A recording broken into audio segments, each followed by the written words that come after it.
Saints, good evening, people, everybody. I just want to discuss and try and be neutral as possible regarding the issue on Zimbabwe. The issue on Zimbabwe needs us to actually act upon it, otherwise, we will perish and the future generations will perish. Just a brief background, this issue didn't actually start now.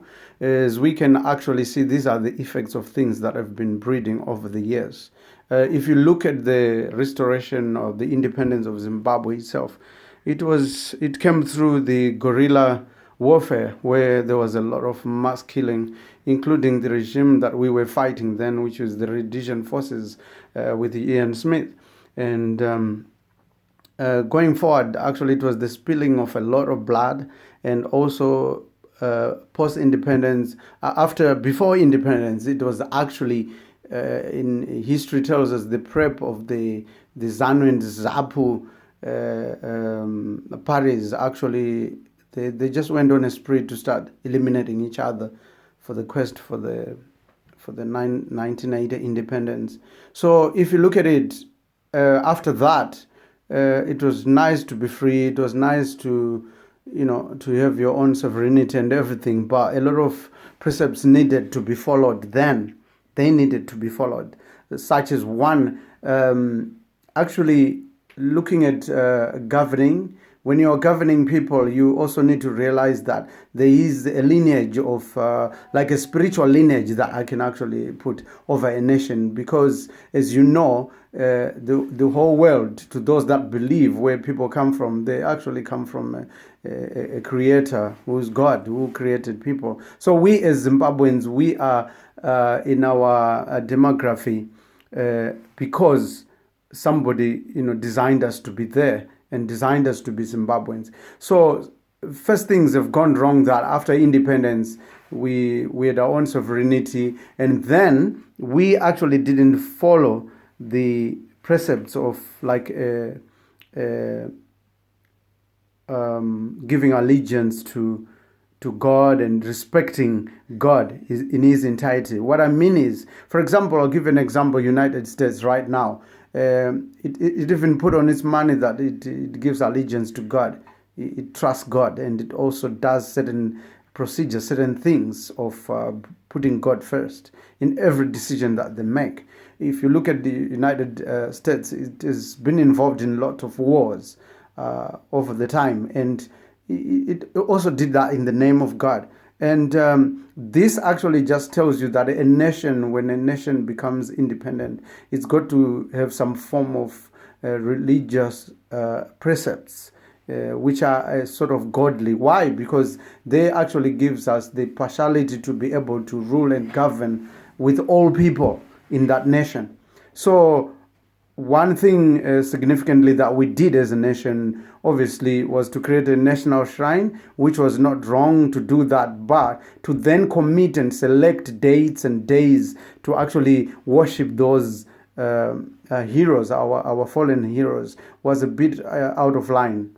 So what am I trying to say? I'm trying to say that it is important that after independence, the government that was leading until now never committed the nation back to God. Regardless of how we have prayed, regardless of how individuals they've seeked their face for God, the nation itself didn't do that. As a result, the foundation of Zimbabwe is actually based on spilled blood. It's based on blood. There was no exorcism. There was no cleansing that was done. And if you look now, history going further, a lot of atrocities have happened. A lot of things have gone wrong due to greed, the quest for power in its own levels, and it has been so devastating that for the last 38, our respected honorable leader, none other than Mugabe himself, had to be removed from power by force. Right, this is actually a nation which didn't need to do this. As we are people that are expected to be leading the nation need to see, or individuals that take the responsibility of leadership and governing, they need to actually have a sound mind. They need to have a form of an accountability to God. So what has happened right now, bringing it to now, is that the nation has lost trust, the nation has lost hope, the nation has actually not aligned itself to God.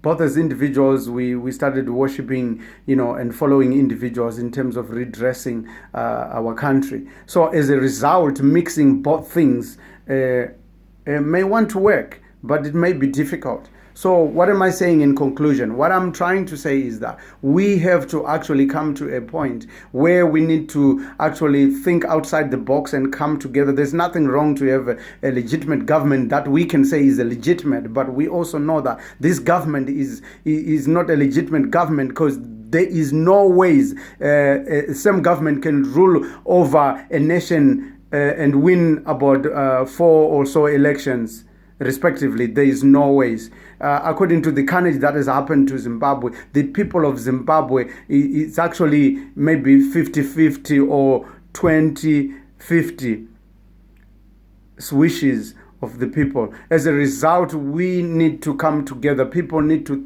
come together and think outside the box. Otherwise, we are actually going to perish. The idea is that we are quite developed. We lived in diaspora. We have actually acquired a lot of skills that can actually help us to actually forget about the individualism, forget about selfishness, forget about, this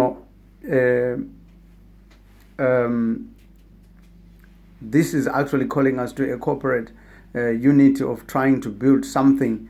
I know these opposition parties, they've tried, we've done elections and it hasn't taken us anywhere. Opposition parties have tried, but we are now calling for individuals that want to actually think outside the box. For example, to actually start a reconciliation forum for actually discussing with all these opposition parties.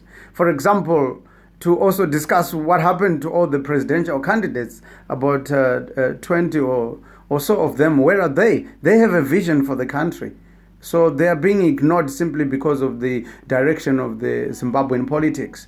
But we need to move away from that mentality of dictatorship, of partisan politics and tribalism politics. We need to actually put our heads together.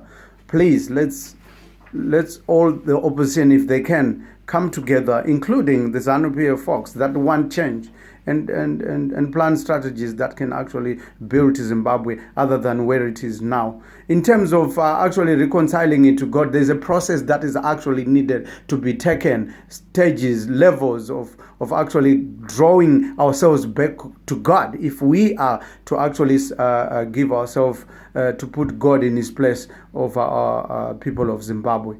Thank you very much.